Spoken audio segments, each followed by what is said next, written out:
So hi, I hope you are keeping well.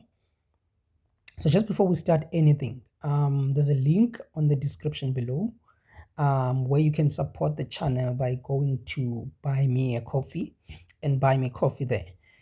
So yeah, just use the link below and just I think it was over the weekend or last week, I can't remember. So Kanye had a fashion show on which I think he was with Candace Owens. So they were together on this. So they were wearing sweaters. It looks like they were sweaters, but they are called hoodies here. They were wearing sweaters. Candice wearing a white one with Kanye wearing a black one, right? And at the back, they were written "White Lives Matter," right? And then on the front, I think they had the Pope John Paul. So this upset a lot of people on Twitter because Black Lives Matter has been the organization that people supported, or at least the slogan of Black Lives Matter is what people pursued or were going after, in a sense that they were taking what has been happening to Black people in the past, right?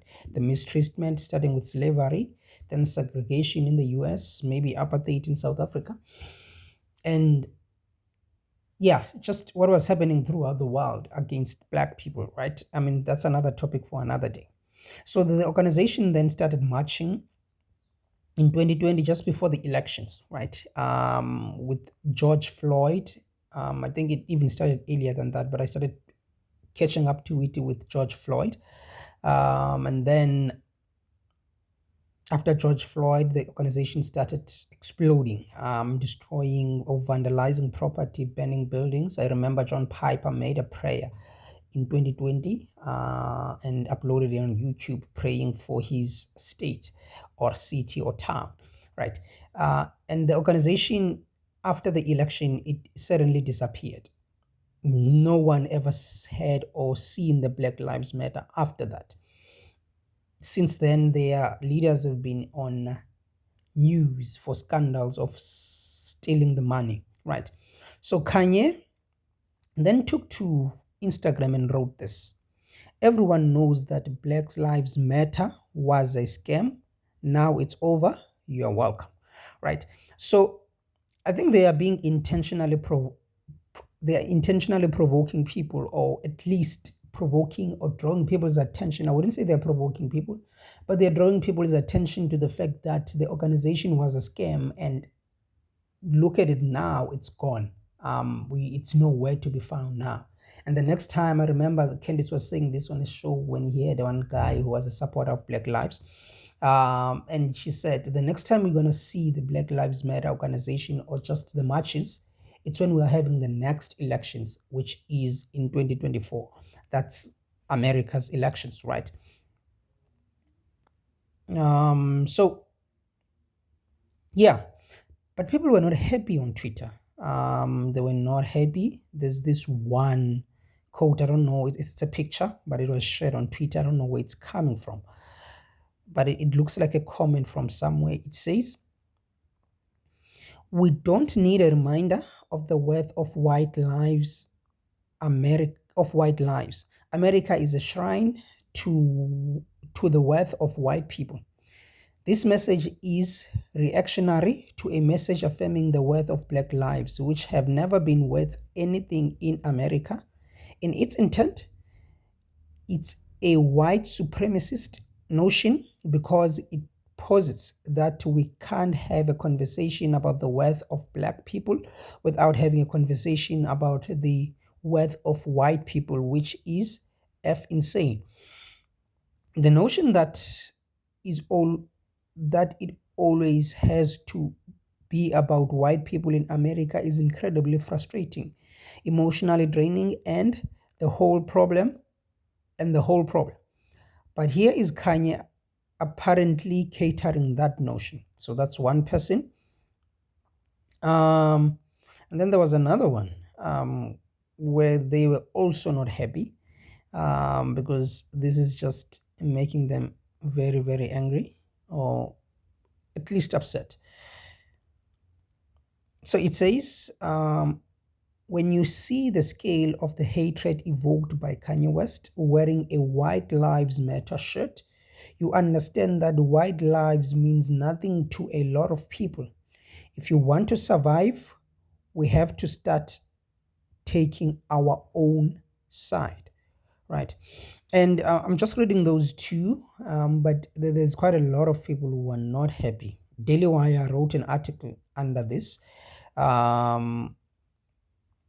So the article reads as follows: Kanye West calls Black Lives Matter a scam and declares it over after wearing a White Lives shirt with Candace Owens, right? So yeah, and then the article goes on to outline what we already know about the leaders of the Black Lives Matter scamming people and then taking the money, scamming organizations and then taking the money and running away. I think Candace did some sort of documentary trying to interview the Black Lives Matter leaders, but they did not pitch up. And I think I once watched something, I don't know whether it was on Daily Wire or it was on PragerU, where it says even the addresses, actually, they're not the actual addresses of the organization itself. It looks like they've never been there, right? But anyway, this is what I wanted to share. But then, what do we take away as Christians from this, right? Well, the world will always be like this. I mean, I always say this on my videos, right?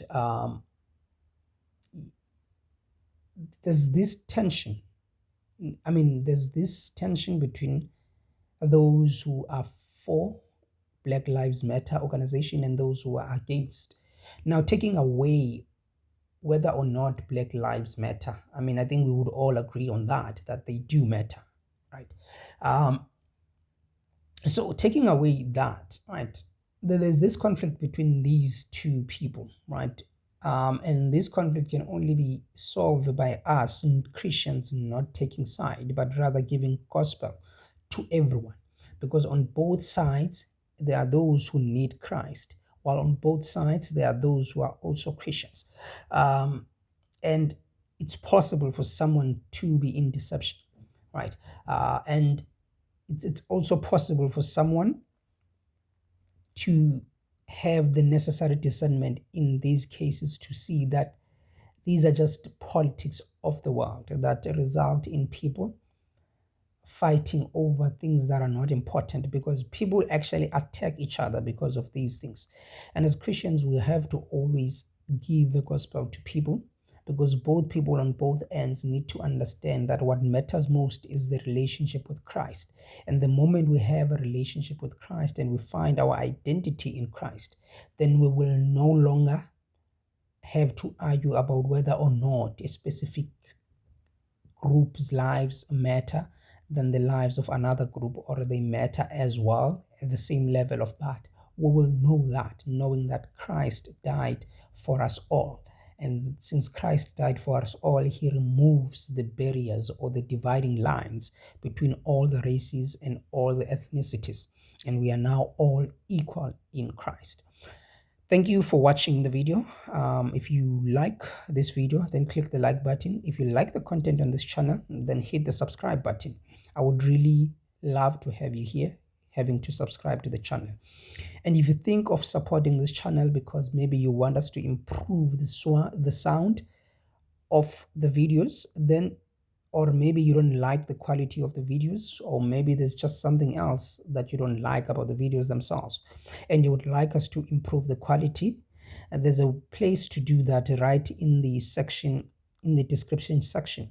You can just buy me a coffee there and help this channel to grow and improve the quality of the videos. Thank you for watching, and I will see you on the next video. Goodbye.